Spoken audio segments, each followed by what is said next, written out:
मोदी सरकार के बजट से भारत की जनता खुश नजर नहीं आ रही है। अपोजिशन की तरफ से लगातार विरोध हो रहा है, लेकिन तालिबान की तरफ से इस बजट का खैर मकदम किया जा रहा है, स्वागत किया जा रहा है।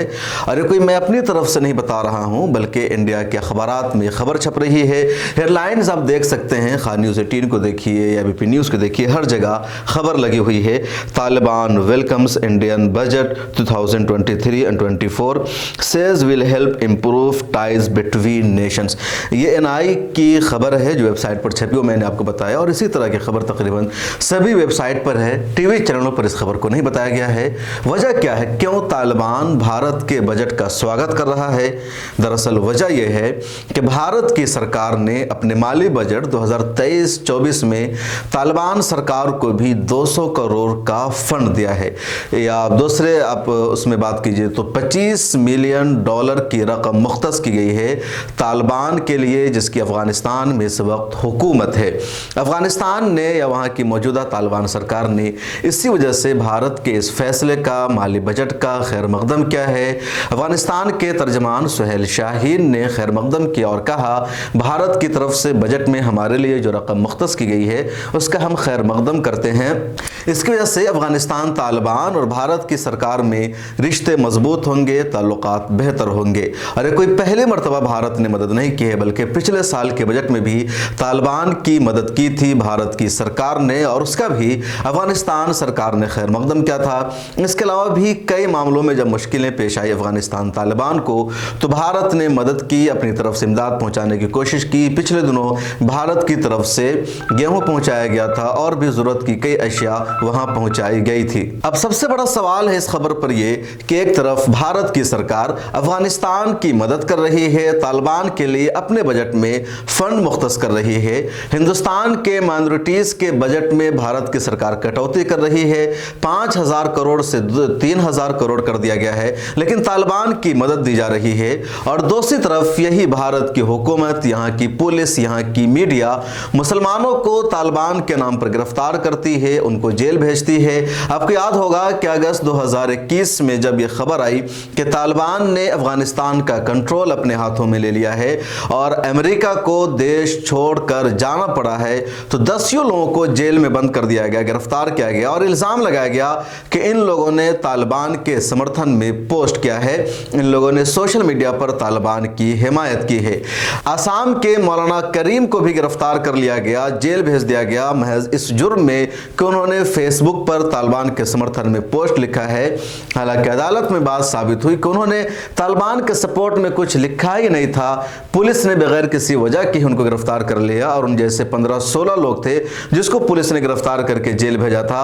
बाद में हेमंता बिस्वा शर्मा ने उस केस को खारिज किया, खत्म किया और कहा तालिबान से रिलेटेड केस में जितने लोगों को गिरफ्तार किया गया था उन सबको रिहा किया जाता है और उस केस को ही खत्म कर दिया गया है। टीवी चैनलों पर, मीडिया में लगातार हंगामा मचाया जा रहा था और सबसे ज्यादा हंगामा मचा रखा था हमारी रूबिका लियाकत ने। इस आंटी ने सोशल मीडिया पर, ट्विटर पर, टीवी चैनल के स्क्रीन पर हर जगह हंगामा मचा रखा था और मौलाना खलीलुर रहमान सज्जाद नुमानी को सबसे ज्यादा इन लोगों ने निशाने पर ले लिया। मौलाना सज्जाद नुमानी ने अपनी एक वीडियो में वेलकम किया, स्वागत किया तालिबान का और कहा तालिबान अफगानिस्तान में आ गए हैं, अच्छा हुआ है अफगानिस्तान को अमेरिका की गुलामी से आज़ादी मिल गई है। तो उनके खिलाफ हंगामा बर्पा हो गया, एक माहौल बना दिया गया। लोगों ने कई तरह से उनके खिलाफ इंक्वायरी की मांग की, कुछ लोगों ने FIR कराने की मांग की, टीवी चैनलों ने बवाल कर दिया और रूबिका लियाकत उसमें सबसे आगे थी। लेकिन आज भारत की सरकार उनको मदद दे रही है और पहली मर्तबा नहीं बल्कि पिछले साल भी मदद दी गई। और जब अफगानिस्तान से अमेरिका वापस जा रहा था, तालिबान की वापसी हो रही थी, उस पूरे प्रोसेस में भी भारत की सरकार शरीक थी और भारत की सरकार ने खुल करके कभी भी तालिबान की मजम्मत नहीं की, तनकीद नहीं की। भले ही भारत की सरकार ने अभी तक ऑफिशियली तालिबान सरकार को अफगानिस्तान में तस्लीम नहीं किया है, अफगानिस्तान का सफारत खाना बाज़ाब्ता इंडिया में नहीं खुला है, लेकिन इसके बावजूद रिश्ते बरकरार है, मीटिंग हो रही है, आने जाने का सिलसिला जारी है, तालिबान के लोग यहाँ आ रहे हैं, यहाँ के लोग अफगानिस्तान में जा रहे हैं। इन सब के बावजूद मुसलमानों को टारगेट किया गया। लेकिन जब ये सब कुछ होता है तो इन पर मीडिया सवाल नहीं उठाती, आखिर ये दोहरा रवैया क्यों है? शफीकुर रहमान बर्क साहब ने अपने एक इंटरव्यू में कह दिया कि जिस तरीके से हम लोगों ने गुलामी से आज़ादी लड़ी थी, आज़ादी मिली, उसी तरह तालिबान और अफगानिस्तान की जनता भी अमेरिकी गुलामी से आज़ादी की जंग लड़ रही थी और उनको आज़ादी मिल गई है। इसके खिलाफ हंगामा बरपा हो गया, उनके खिलाफ FIR दर्ज कर दी गई। तो ये जो दोहरा रवैया है हमारी मीडिया का, पुलिस का, हुकूमत का, उस पर सवाल उठाना ज़रूरी है। और इसी वजह से ऑल इंडिया मुस्लिम मजलिस मशावरत के एक्टिंग प्रेसिडेंट नवेद हामिद ने एक ट्वीट किया और ट्वीट करके लिखा, like Taliban bhakts too should welcome India's aid of 20 million to the Taliban regime in Afghanistan by finance minister Nirmala Sitharaman.